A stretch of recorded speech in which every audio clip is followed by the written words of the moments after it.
My ex's best friend needed a fake girlfriend for a family trip, and I needed revenge. We'll make him regret ever letting you go, he promised. I smirked. Let's make it convincing. But the first time he looked at me like I was his, something shifted. And the moment he whispered, "I think I want this to be real," I realized maybe my plan backfired in the best way possible. This mess started in Austin, Texas. Middle of July. Hot enough to make you sweat in the shade. Me and Dylan had been together for just under 3 years. We'd talked about moving in together. Marriage even came up once. We shared passwords, weekends, inside jokes, playlists. I thought we were solid. Until one Tuesday night when he sat on my couch with that guilty look, chewing on his thumb the way he did when he was about to say something he knew would piss me off. "I think I need to find myself for a while," he said. Like it was something you say when your GPS loses signal. No big fight. No cheating he admitted to. Just vague words and a half-assed hug. I didn't cry that night. I remembered just sitting there, watching him walk out with the hoodie I bought him and his stupid box of herbal teas. The next morning, I saw a photo online of him with Kayla, her hair in a messy bun, sitting on his lap at a rooftop bar. He once told me Kayla was basically a sister to him. Yeah, that kind of sister. I deleted the photo. Didn't text him. Didn't rage post on Instagram. I was quiet about it, but I made a decision. I wanted him to feel it. Not just the loss. I wanted him to question himself. Regret it. That's when Caleb slid into my DMs.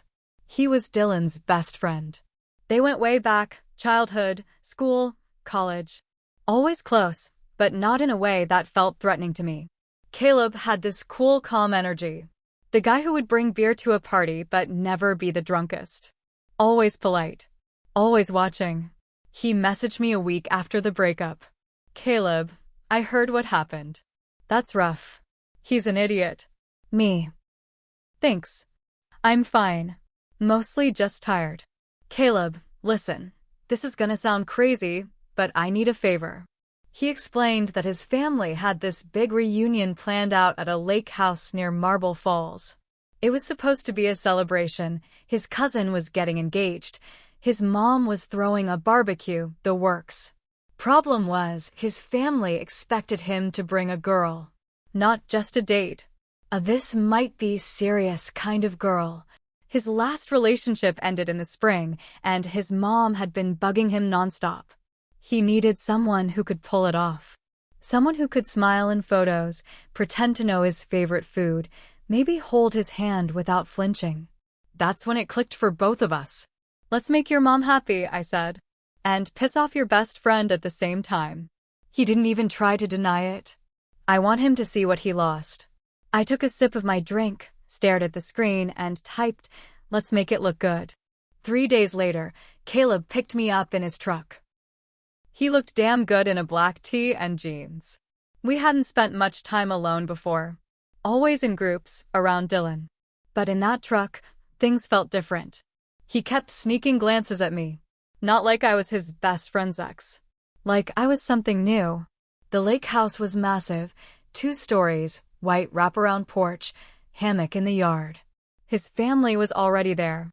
Kids running around, a cooler full of beer on the porch, someone grilling. The minute we stepped out of the truck, his hand slid into mine. "Here we go," he said under his breath. His aunt came running over, all high-pitched and nosy. "Oh my God, she's gorgeous. You didn't tell us she was this pretty." I smiled, played my part. "He's a terrible hype man," I joked. That night, we shared a room. Not a king bed, thank God. 2 twins pushed into corners. Still weird, still awkward. But Caleb made it easy. We talked for hours that first night, about our childhoods, jobs, music, dumb things we'd done drunk. There was no faking that part. We actually got along. Too well, maybe? He told me he set up a shared photo album, one that Dylan still had access to. "We'll post a few casual shots," he said. Nothing too obvious. Just enough to make him wonder.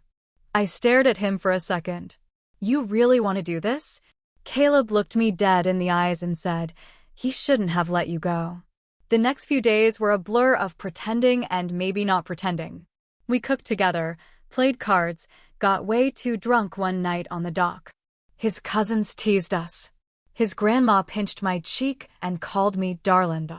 And Caleb, he kept looking at me like I was more than just part of the act. Then came the third night. The air was thick and warm. We were sitting on the dock, feet dangling above the water, whiskey in our cups. I made a joke about Dylan's tattoo, a stupid little symbol he claimed had meaning but never explained. Caleb laughed.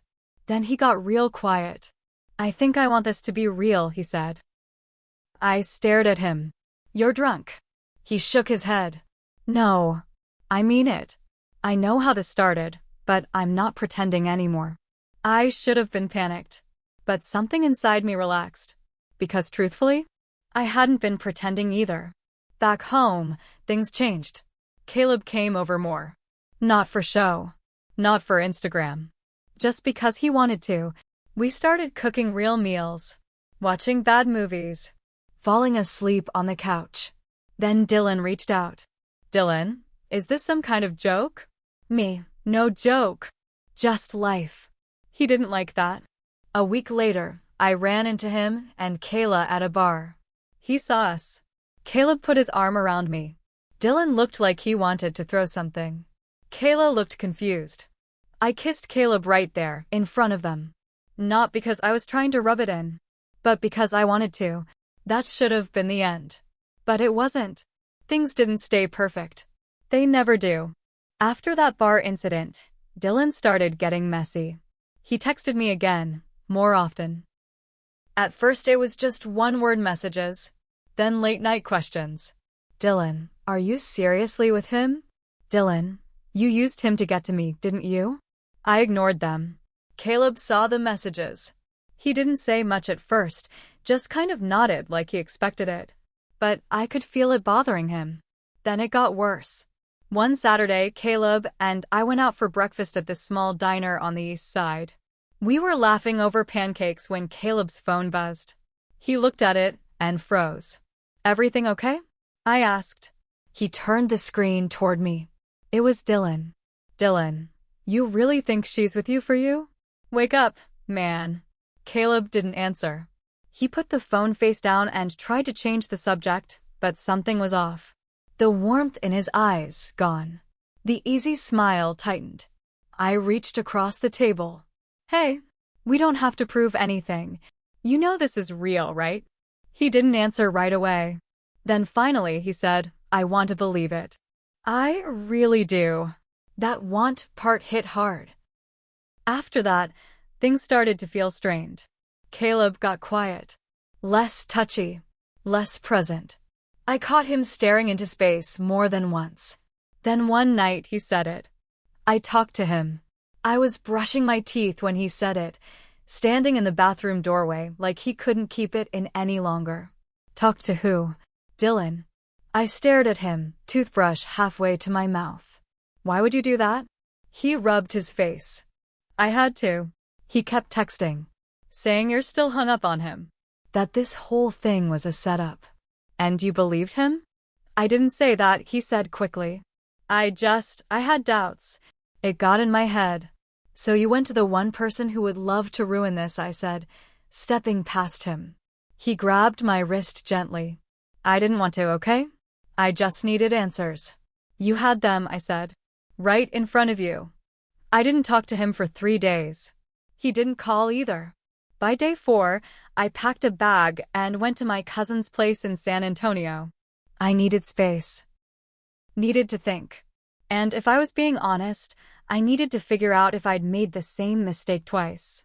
Trusting a guy who didn't trust me. A week later, Caleb showed up. He looked rough. Messy hair, wrinkled shirt, dark circles under his eyes. I messed up, he said the second I opened the door. Yeah, I said, stepping aside. You did. I got scared, he admitted. Not because I didn't trust you. Because I didn't trust myself. I didn't think I deserved this. I crossed my arms. So you went to Dylan for clarity? No. I went to Dylan because I was looking for a reason to run. And I found out he's still the same selfish guy he's always been. Tell me something I don't know, I muttered. He stepped closer. I'm not him. And I don't want to be him. I don't want to lose you because I let his voice in my head. He took a breath. I love you. I didn't plan it. I didn't expect it. But it's real. I looked at him for a long time. Are you done with him? He nodded. Completely. Because I won't share space with your doubts. You won't have to, he said. I let him stay that night. But I didn't let him in my bed. Not yet.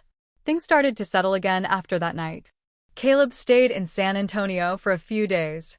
We didn't pretend anymore. No staged photos. No quiet scheming. We went for walks, made simple meals, watched movies in sweatpants. It felt calm, solid, until the text came. This time, it wasn't from Dylan. It was from Kayla. Kayla, we need to talk. I think you deserve to know the whole truth. I stared at my phone for a long time before showing Caleb. Why would she message you? He asked, voice low. I don't know. But I think I want to hear what she has to say. He didn't like that. His jaw clenched, eyes narrowed. This sounds like drama. It might be, I said. But if it's truth, I want it. We met at a coffee shop the next day. She looked tired, pale, makeup smudged like she'd cried before coming in. Thanks for meeting me, she said. I don't expect you to like me. I wouldn't, if I were you. I didn't say anything. I just waited. She looked around, leaned in, and whispered, Dylan told me he broke up with you because he thought you'd cheat on him. He said you had feelings for Caleb even back then. I blinked. What? She nodded.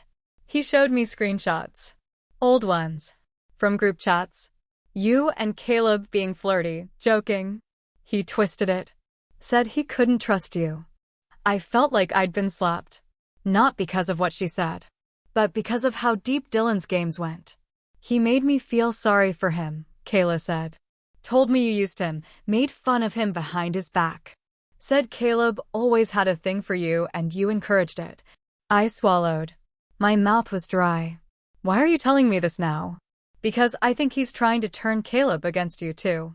Just like he did with me. I already left him, but you need to know what kind of poison he's spreading. I sat there, shaking. Not with fear. With rage. He didn't just cheat. He didn't just lie. He rewrote the whole story. Made himself the victim. Made me the villain. When I told Caleb everything, he was quiet for a long time. Just sat there, staring at the wall. I need to confront him, he said finally. This doesn't stop until we end it ourselves. Then let's end it. We drove back to Austin that same night. Caleb texted Dylan. Caleb, we need to talk. Face to face. Just you and me. Dylan, sure.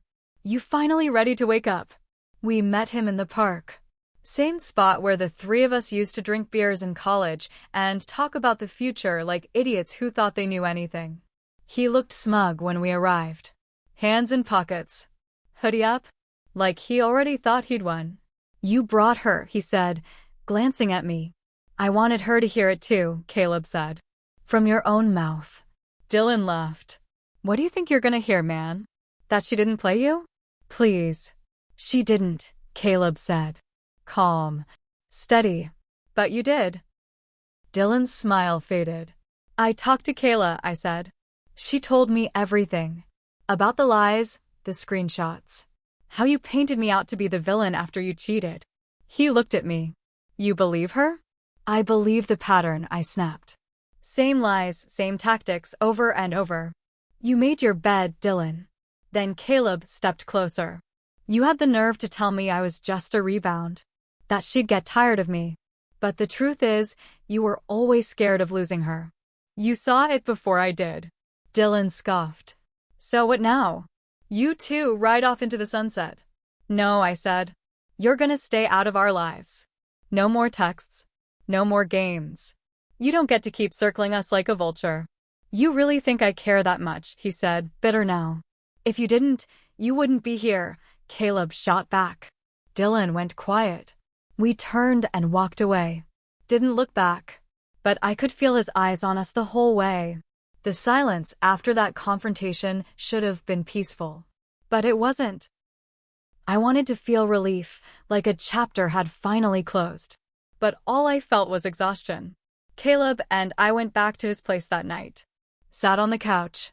Didn't say much. Just held hands and stared at the blank TV screen. "You okay?" he asked eventually. I nodded. "Yeah, just done." But I wasn't done. Not yet. Because even though we cut Dylan off, the damage he'd done didn't disappear. It stuck to me like old smoke on my clothes, in my hair, deep in my lungs. The lies he told, the doubts he planted, they still lingered. Not just for Caleb. For me, too. I realized something in that quiet stretch of days after. I wasn't innocent either. I used Caleb at first. I used his feelings, his name, his family trip. I knew it was wrong. I told myself it was revenge, that it was harmless, but I was lying. To him. To me. I owed him the truth.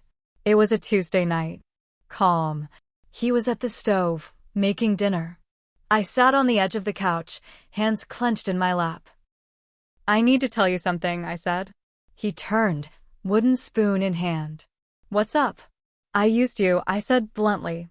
At first, I didn't think it'd turn into anything real. I wanted to hurt Dylan. That's all. I said yes to your plan because I wanted him to see me happy and wonder what he lost. Caleb didn't say anything. He just watched me. I told myself I was just helping you out. But that's not true. I knew exactly what I was doing. He leaned against the counter. "So what changed?" "You," I said. "You changed everything." He came over, sat across from me. "I already knew. I saw it in your face that first night." I blinked. "Then why didn't you say anything?" "Because I was using you too," he said. "I wanted to get back at him. Wanted to win. At something." We sat there in silence. Two people who tried to play the same game, only to find themselves falling into something real and messy. Then he reached for my hand. "We both started wrong," he said. "But maybe that's what makes this real. We chose each other anyway." But Dylan wasn't finished. One night, weeks later, Caleb's car was keyed. Deep, ragged scratches along the driver's side. At first, we didn't know it was him. Then the photos showed up. Printed pictures in an unmarked envelope. Pictures of me and Caleb from months ago. Early ones. Some from the trip, some from social media. On the back of one was a note in Dylan's handwriting. "Tell me again, this wasn't about me." That was the last straw. We went to the police. Filed a report. They couldn't prove it was Dylan, but we knew. And more than that, we were done staying quiet. I posted the pictures on Instagram. Every single one. Captioned them with the truth. Started as revenge. Turned into something real. "Sorry you had to watch it happen, Dylan." It went viral. Friends. Friends of friends. People from college we hadn't seen in years started commenting. Liking. Sharing. And Dylan? He finally snapped. He called me. Screamed into the phone. Said I humiliated him. Said I turned his best friend against him. Said I destroyed his life. "You destroyed your life," I said, calm now. Cold. "You burned every bridge. I just lit a match so you could see the ruins." Then I blocked his number for good. It wasn't a fairy tale ending. Not the kind they write about. But it was ours. Me and Caleb, we had to rebuild. From the ground up. With all the cracks showing. But we chose to do it together. Not out of spite. Not to prove anything. Just because we wanted to. And Dylan? Last I heard, he moved out of Austin. Word got around. People stopped trusting him. Stopped inviting him to things. Eventually, Kayla posted that she was choosing peace and unfollowed him too. I guess the truth has a way of sticking when you let it breathe. So yeah, maybe my plan backfired. But in the end, it took burning everything down to see what was worth saving. And I'd do it all again.